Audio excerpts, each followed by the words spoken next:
Ladies and gentlemen, the Football Scoop podcast is back. I'm fired up once again. Scott Russell, got Zach Barnett, John Bryce, Doug Samuels, college football experts, all of them. I got a quick hitter for you guys today. I want to go over the FBS new head coaches. We got a bunch of them. And I just want rapid fire thoughts. Ready, set, go. By the way, before we do that, if you're enjoying the Football Scoop podcast, please tell your friends. Share it. It's available on Apple, Spotify, anywhere else you find podcasts.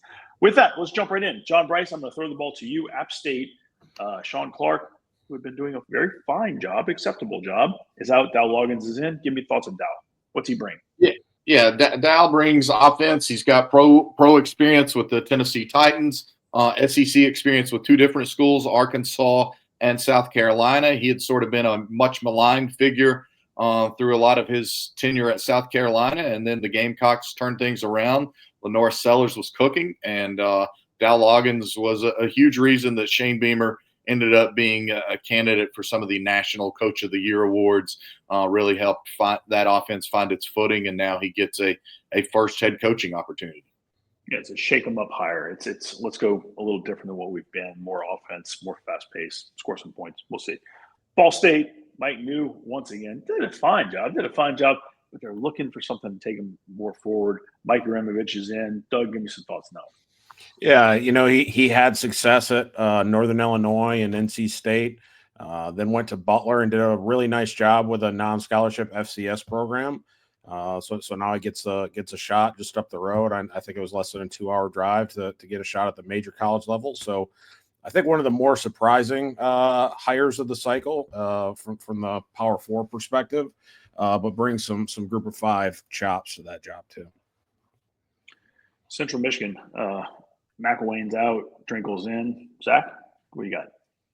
Yeah, I covered Matt's talk at the AFCA convention years ago when he was at Kansas Wesleyan, and there he had done the ultimate job of any coordinator, I believe, which was making his offense simple for his guys and complicated for the defense. And they're averaging 54 points a game at that time, and he that got him a staff job at Army, where he was there for years. And the triple is great in a lot of ways, wins a lot of football games, but in the profession you can kind of get typecast as a triple guy, and once you get into that world, sometimes it's tough to get out of it. And so he was a little bit he was in on a number of different head coaching jobs, number of different Division I jobs. Ultimately did not get those, but got Central Michigan, and I expect him to do really good in the future. Charlotte replaces Biff Poggi with Tim Albin. Tim Albin, I'll tell you guys, is just a heck of a ball coach, competitor, really intelligent football coach. It's all he knows, what he loves. Biff came at it from a different angle, right? Just kind of wore out his welcome. I think Tim's going to be really good there. He's got a really, really impressive coaching staff. If they can get enough resources, get just a couple of players, I think Tim is going to do a really good job at Charlotte. JB, maybe I'll come to you for Blake Harrell, East Carolina, the interim. He did a great job, and he gets the job. Thoughts there? Yeah, he did a fantastic job in the interim. Really took the decision making out of John Gilbert's hands, the AD there at ECU. Defensive minded guy, turned around their season, helped them get to a bowl game. Believe they won that bowl game. He's made some key hires in the offseason at defensive coordinator, retooled some things on staff, but the players played really hard for him. And they weren't just in a situation where it needed to be blown up. And so Harrell righted the ship. He gets the job permanently, and now he looks to move forward in building on that. He'd been at East Carolina, I think, 2 different times, including this most recent time as defensive coordinator. So a really strong opportunity for him. And like I said, again, he took the decision-making right out of John Gilbert's hands as they talked to Ty Helton and a number of other people. But Blake Harrell proved he was the man for the job. And doing so allowed him to hang on to John David Baker, which felt like a big win to me. Yeah, no small feat to hang on to JDB, because he did get some looks at some significant other programs. FAU closes out the Tom Herman era, which was just, I don't know, just weird. I think it was Zach Kitley, which I don't know. Anybody have any thoughts on this one? I feel like FAU is one of those jobs that was always going to go the offensive route. They struck gold, getting Lane Kiffin a number of years ago, tried to capture that same magic with Tom Herman, and like Scott just said, it just didn't really work out the way a lot of people wanted it to. So trying to catch lightning in a bottle again with Kitley, who's a really one of the brightest young offensive minds in college football. So it's going to be interesting. He's put together a pretty solid staff, some Texas Tech ties there. But to ball on the beach, that one's going to be fun to watch. Yeah, I have questions about the fit there. Zach Kitley's a really good coach, really good guy, did good things at Western Kentucky. But if you were trying to play matchmaker and you have Zach Kitley, who's a West Texas, born and bred West Texas to South Florida, that's not a match I would have envisioned. Doesn't mean it can't work. I just have questions about it, and particularly when you think about fit with the guy we're going to talk about next, it's a stark contrast. I'll say that. I completely agree, and that's fair to say. So what you're getting at is Florida International. Mike McIntyre, it just didn't ever work. You bring in Willie Simmons, who is, chef's kiss. You nailed it. By the way, Willie bet on himself, right? Highly successful as Florida A&M's head coach. Recognizes him have to do something in order to get back. So he leaves, goes to Duke, running backs coach, gets the job. So now he's at Florida International as new head coach, built a great staff. Any thoughts there? Florida International historically has not had the success that FAU has had. But I think if anyone could flip that, it would be Willie Simmons. The guy, I think there's a good chance we're looking back 2-3 years from now and asking how did the rest of the profession allow FIU to get Willie Simmons? You look at his last few years at Florida A&M, 9-2, then no season due to COVID. Then he came back. They moved up a league. They moved into the SWAC from the MEAC and went 9-3, 9-2, 12-1, and were HBCU national champions. He'd done everything he could do. And like you said, Scott, really happy for him that he bet on himself and it worked out. And I think this is one of the best hires of the cycle. I want to follow up on Zach and say I agree. I think there's a lot of runway here for Willie Simmons in this position. And the thing I think that he's done best is really infuse his staff with almost entirely Florida guys and South Florida guys. And he hired a couple of different staffers away from Miami, including the Hippolyte guy, who is considered very much a rising young commodity in the coaching ranks. And I believe he's close to finalizing a deal to maybe bring Joe Henry down with him as like special advisor to the head coach and something along those lines. Henry was his OC for some time at FAMU.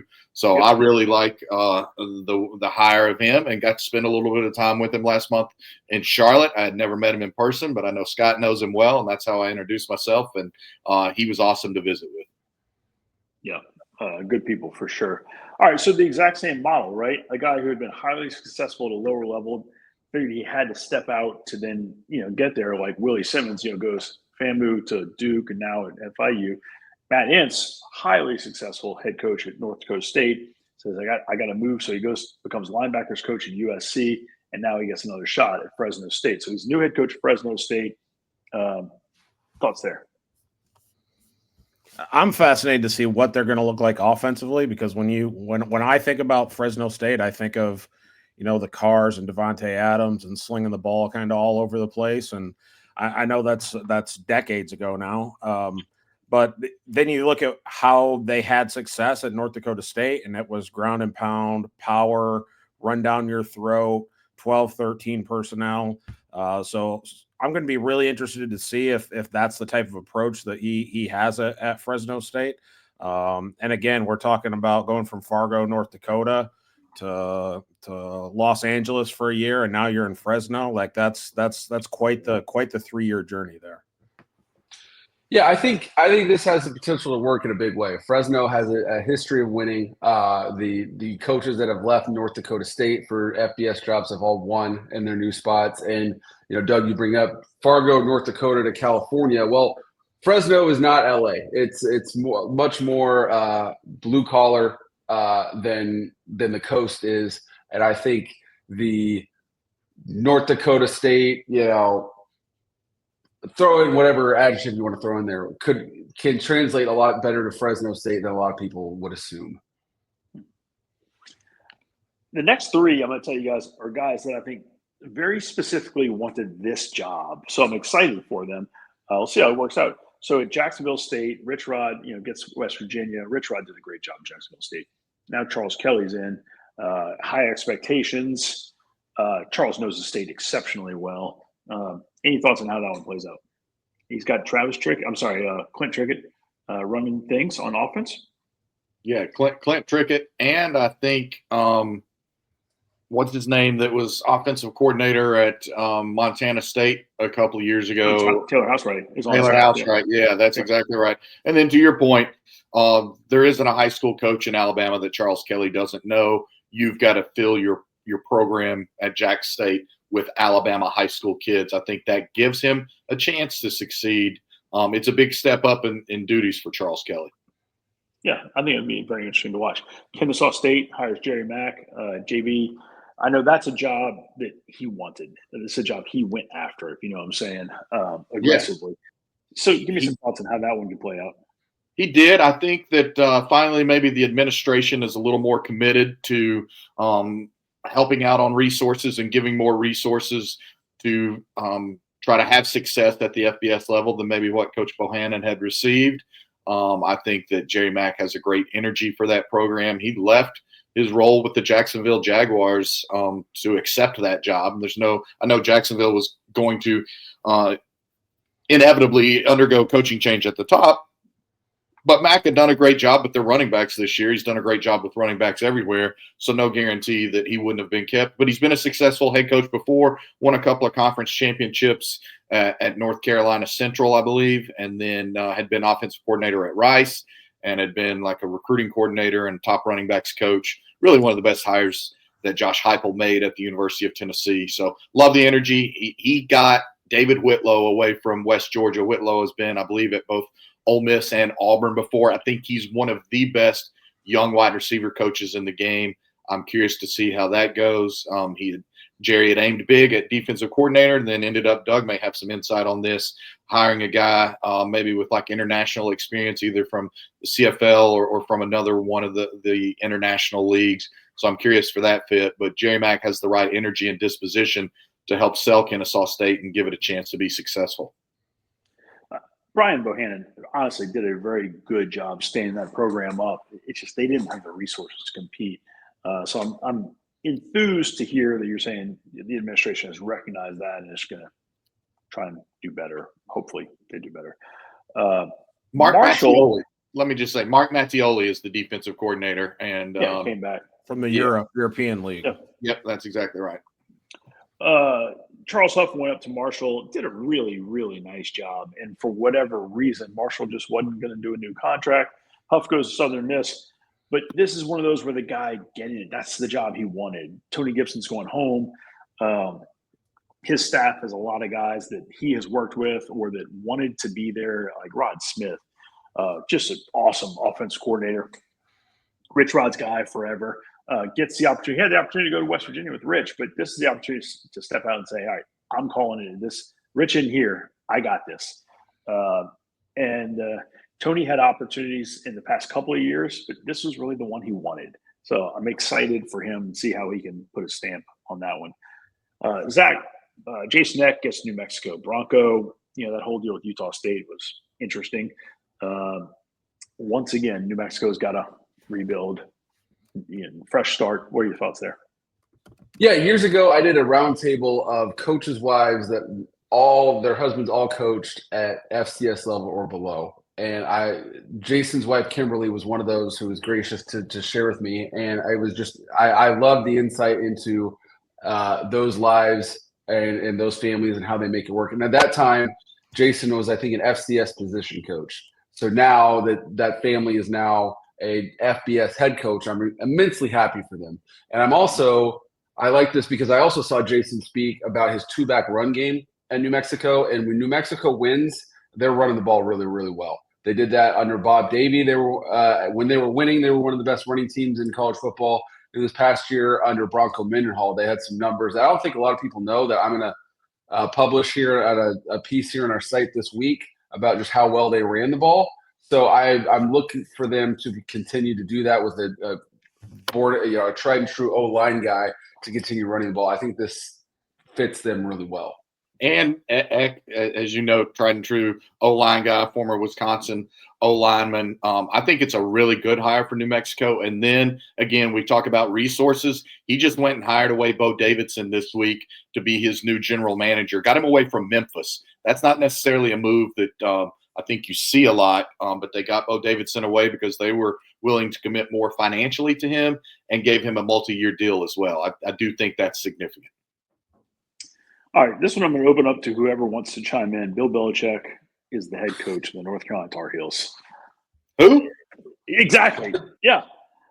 And, I'm not the proper person to criticize anything Bill Belichick does coaching-wise, but the dude not wearing a hoodie on the recruiting trail, I'm just like, what? You're crazy. But he's got an image to uphold. Whatever. Give me some thoughts. Yeah, I defer to Doug. I want to hear from our coach about the coach. I mean, I feel like we talked about this early this week. Like, I don't think recruiting is going great for them. I think they've picked up a bunch of 3-stars, and I think with the spring transfer portal opens up, that they'll probably make a splash. But I think they've kind of underwhelmed recruiting wise, and part of that, I think a big part of that is just for a lack of what the entire coaching staff is going to look like. So it becomes really hard to recruit at that point. But I was just looking up the over-unders for next year on win totals, and FanDuel has them at 7.5 wins, and another one has them at 6.5 wins. So Zach says he's taking the under. He doesn't see Bill Belichick being bowl eligible in year one. I completely understand his acumen, football acumen. I really question the recruiting chops and that. And if he can do it in a year or two and kind of flip it and treat it like an NFL organization, then great. But I think that's a lot easier said than done, and the results haven't been there early just yet. So we'll be interested to see.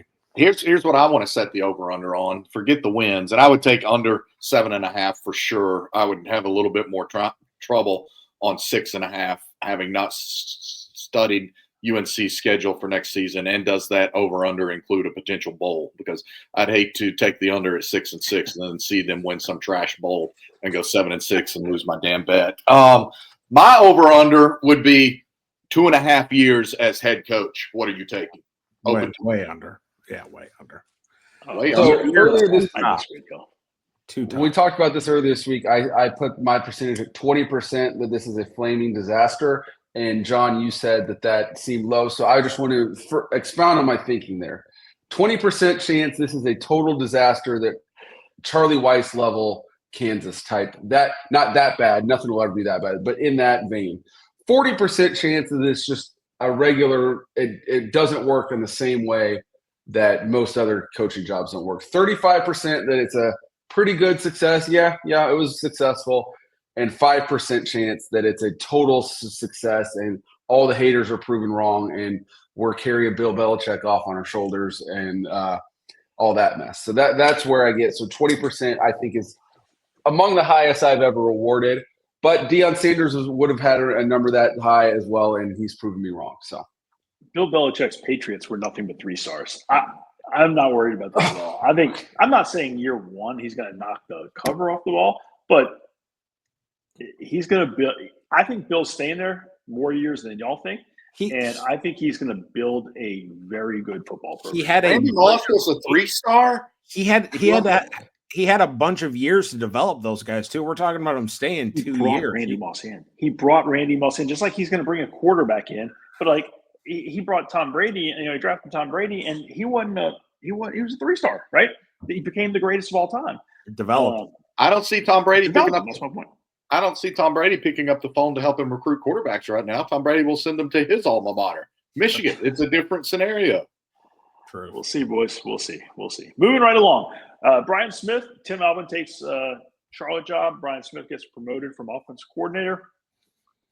Ohio, how's that going to work out? It did allow them to hang on to Hauser as defense coordinator, which was huge. Yeah. So it kept huge continuity there. Huge continuity. That's a program that's been a consistent winner in the MAC. I think continuity was key for them as they went through the process.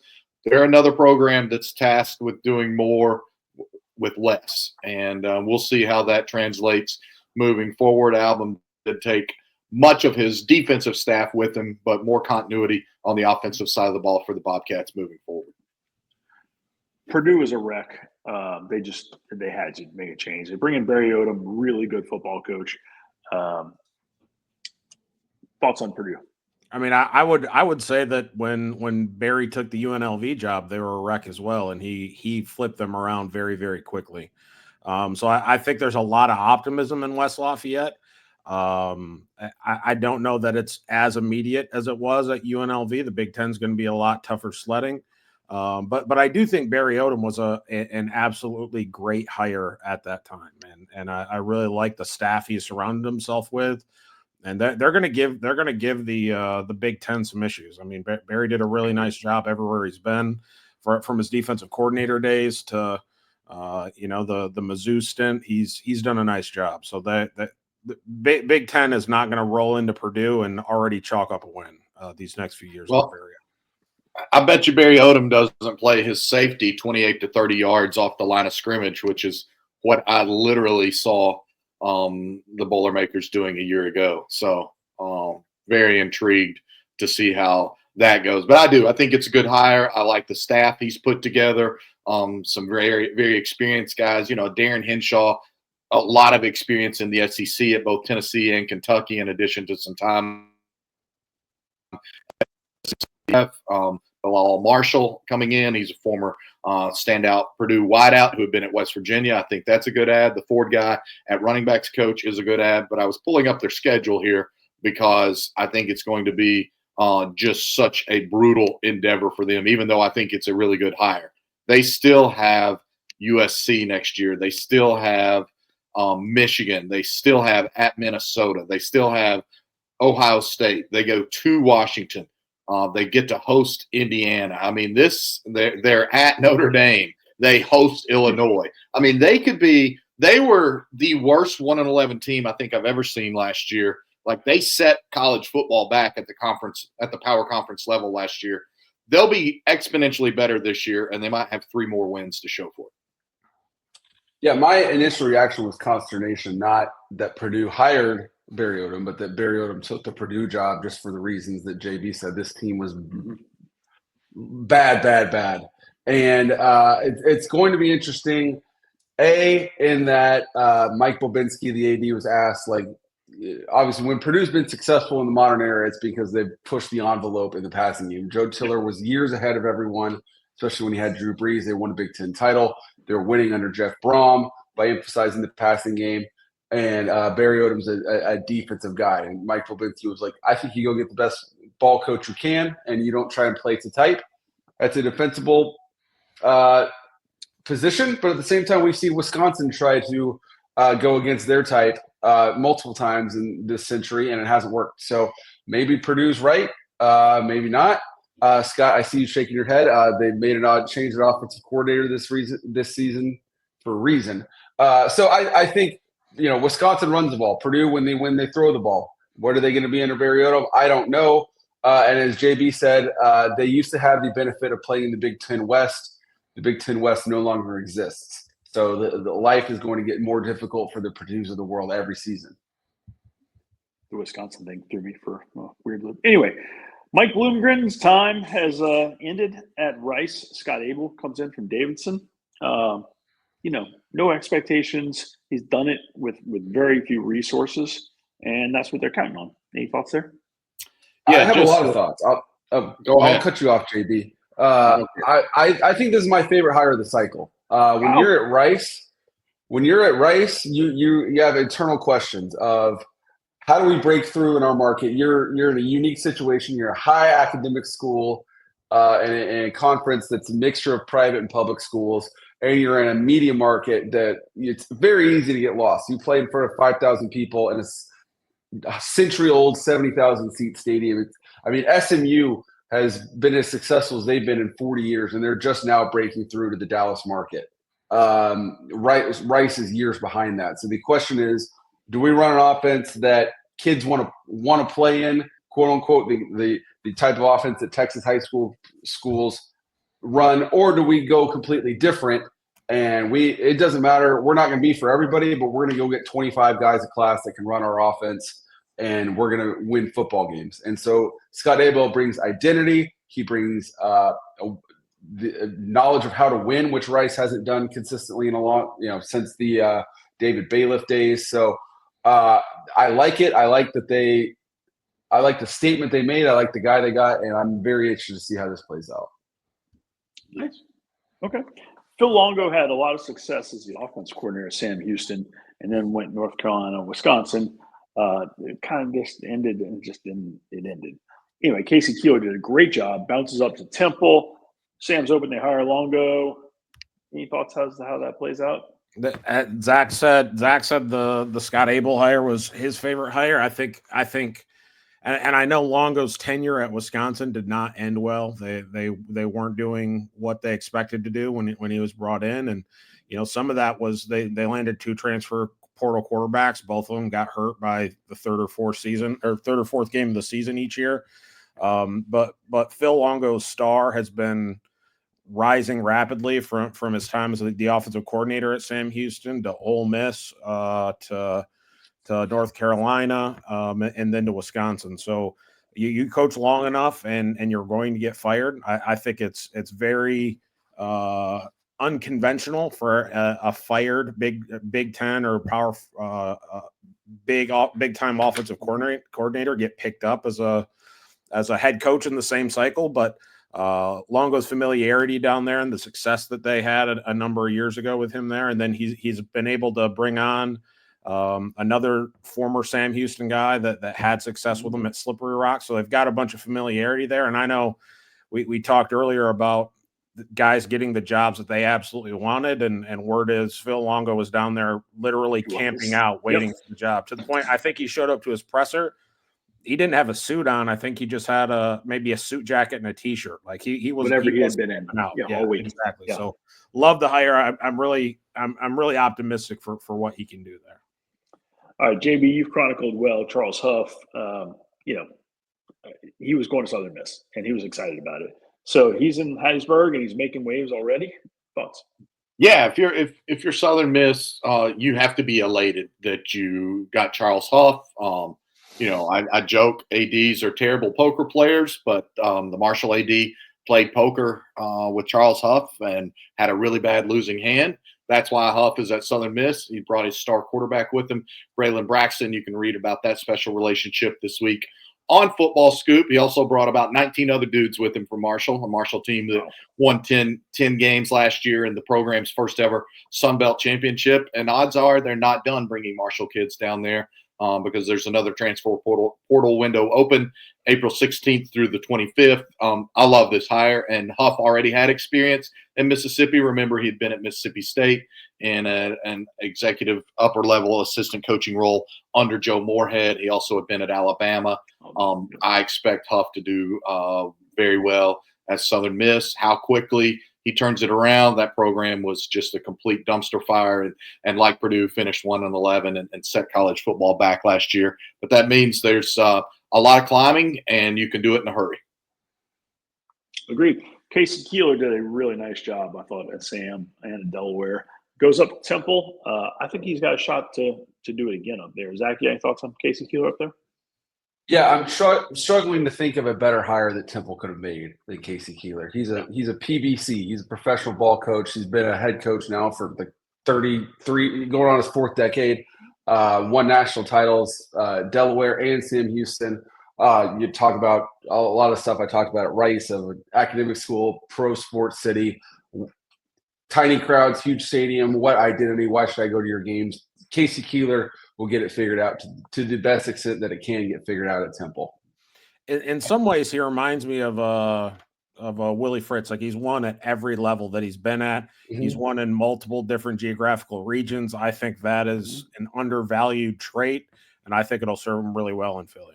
And the only thing I would add is it's a bit of a homecoming for him. He's from that area, so I think that played strongly into it. And so Temple gets a guy that if he turns it around, he's not going to be looking for the first jump, which is what that program needs, a chance at some stability. All right, JB, come back to you, Tulsa. They hired Trey Lamb. He's fired up. He is really excited. Tell me about that one. Yeah, Trey Lamb is just a winner from a coaching family. Obviously, his dad, Hal, an iconic high school coach in the state of Georgia. Of course, his uncle, Bobby Lamb, has been head coach at Mercer and Furman, now running the new Division II program at Anderson University. His first cousin, Taylor, the quarterback's coach at Virginia. So that's a coaching and golfing family, I should note. But Trey, really energetic, has a vision, works really hard, relates well to his players. Coaches with a chip on his shoulder. You know, he played quarterback the same way because he's a little bit undersized for the position, but he gets a lot out of it. He absolutely knows ball, and I love the staff that he's put together. Particularly, he was able to get Carter Barfield, who had been at Florida State. That's his new special teams coordinator. I got to see him in the Rat Pack Clinic last month in Charlotte. Super sharp guy. They can win 1 to 2 extra games because of Barfield's potential impact as special teams coordinator. I really believe that. Nice. Scott Frost is back at UCF. He built he brought the band back together. I have no idea how it's going to work out. I mean, I didn't think they were going to be that good the first time, and they killed everybody. So, any thoughts on that one? Yeah, I have 2 words. Why not? It worked better than anyone could have ever imagined. It obviously did not. Breaking up hasn't worked well for either side since then, so why not? I'm with you. UMass football still plays. I'm hoping they can. I don't know. Joe's an interesting fella and good ball coach. Don was a great ball coach. I don't know how UMass can win games, but I do. Correct me if I'm wrong, but I think they're moving into the MAC this next year. Is that correct? Football-wise. Yep. So yeah. I think I just think it's such a hard path to see UMass turning into a lower level Indiana success story where you go from bottom to top really fast. They're just so limited resource wise. They've got a history that is not great. They've got to overcome. So there's a lot to overcome there. I know when Joe was at Maine, he did a really nice job. So maybe you can take some of that and translate it to UMass. But that's one of the tougher places to win in major college football. Yep. Yeah, it really is. UNLV, Dan Mullen has been looking for a shot to get back in, Here it is. He's excited. They got everything you need to win. Can Dan build upon what Barry Odom did there? Yeah, the knock on Mullen was certainly not his coaching acumen or his ability to win. It was his interest in recruiting. So if he's got that side figured out, and obviously the game has changed a lot, and don't need to repeat that, but if he can get that side figured out and get the players there, if you can get the players there, Dan Mullen will win. That's the question. Is that there's no question about that. But the question is, can he get his type of guys at UNLV? Barry Odom did. So Dan Mullen can win, but can he get the players? Yeah, and Dan always is. He's a very intelligent offensive mind. I mean, really good. Got a heck of a defense coordinator now. He's had that before too, but he's got a really good defense coordinator. Can he get enough guys? I totally agree. If they can get the guys, they can be very, very successful. I just want to add real quick. I think more than any other hire on the board that we talked about or are going to talk about, Dan Mullen's return to college football, I think had a major impact from the 12-team playoff. I think without a 12-team playoff, hard to see Dan Mullen coming back to the Power 4 level and or the Group of 5 level, I'm sorry, and taking a job at UNLV. So now that there's a path to the playoff and he can get there, I think that makes that job infinitely more attractive than without the 12-team playoff. Yeah, that's a great point. Utah State under Blake Anderson was mid. They were there, and then that thing imploded. Dreiling was going to hold it together for a year. Bronco is a whole new beast. Bronco has been tremendously successful, I think. He's a fascinating human. And he's the type of guy you hand the reins to and you say, all right, it's yours, because I can't govern you. it's your baby. So Bronco's going to do what Bronco does. And it's a whole new approach. And I'm fascinated to see how they do. Because I think that's a place where you should be able to win. Yeah, I'm sure it was a tough day in the New Mexico offices when Bronco had been out of the game for a couple years. New Mexico took a chance on him, brought him back, and then after a year, you're bouncing to someone in our conference. Really? So I imagine they have that left a sour taste in Albuquerque. But I have no doubt he'll do great things at Utah State because he's a PBC. He's a professional ball coach. He got New Mexico better in his 1 year there, and I think Utah State will be a consistent winner under him. Dave Clawson was looking at reality. He said, we don't have the NIL money. We don't have that kind of financial commitment to football. We're losing not just our starting defensive backs. We're losing like our second string defensive backs to other programs. He saw the writing on the wall. They weren't going to win at the level that Wake should have, historically has won. So Dave said, best thing for me might be step back, step down, observe for a year or two, and then find one more good place and then have a 7-year run there. So Dave's out. Jake Dickert was in this other place where he's like, man, we're having to schedule the same team twice. Like, we don't have this is weird. And Dickert's like, I'll take what he's got, what he's leaving. So Dickert's over there, moving coast, knows no one. Good ball coach. How's that going to play out? I'll go on record as I did not think that Jake Dickert would have had the run that he had at Washington State. I didn't think it was a great hire at the time. But to me, I think this hire by Wake Forest, for me personally, is maybe the most puzzling of the group.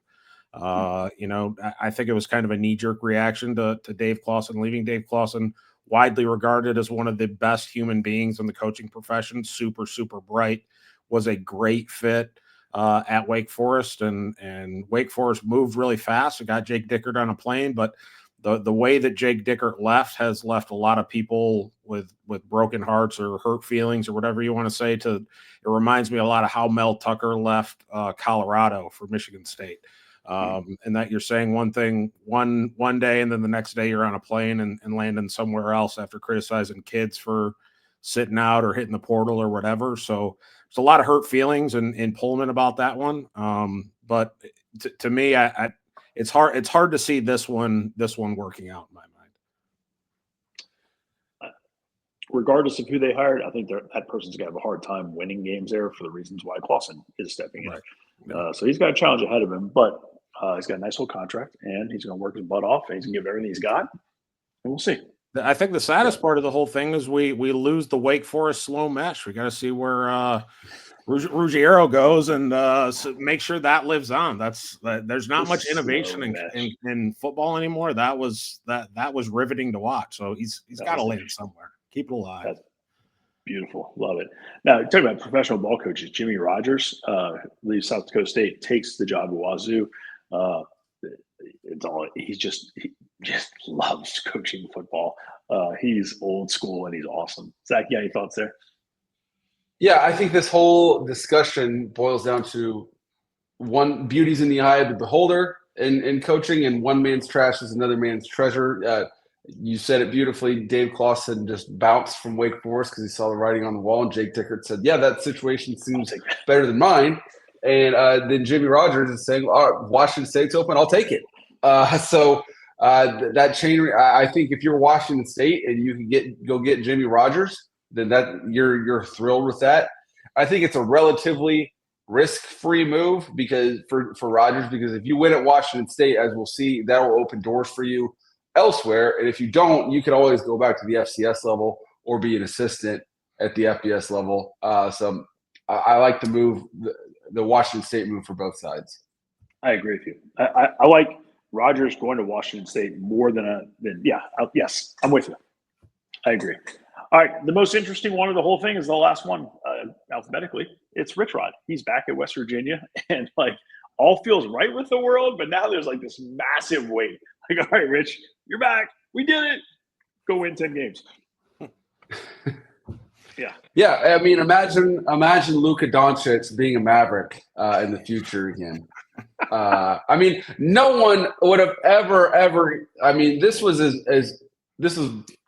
I was in college when this happened. But in reading the accounts of people that were around for the time, I mean, it was as ugly gets. Every other ugly coaching exit is compared against Rich Rodriguez in West Virginia. It was spiteful on both sides.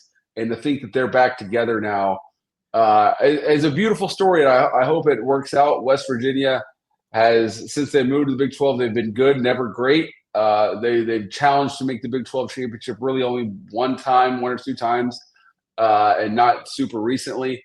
So I think, and Rich Rod was frankly overqualified to be the head coach at Jacksonville State. No offense to Jacksonville State. He's a Power 4 head coach, probably one of the best 20 head coaches going right now. So I love this move. I love that this happened. I think this says something beautiful about the human nature and society. And I hope he goes and wins 10 games. I think we all do. I think it would be great for football if Rich Rod came back and drove West Virginia to the top again. That would be awesome. Guys, this has been great fun. Football Scoop Podcast. This is what we do. We have a lot of fun. We offer some insight, share the information that we can, and we're grateful to have you guys. Tell your friends we're helping to grow this thing, and everybody have a great week. We'll be back again later this week.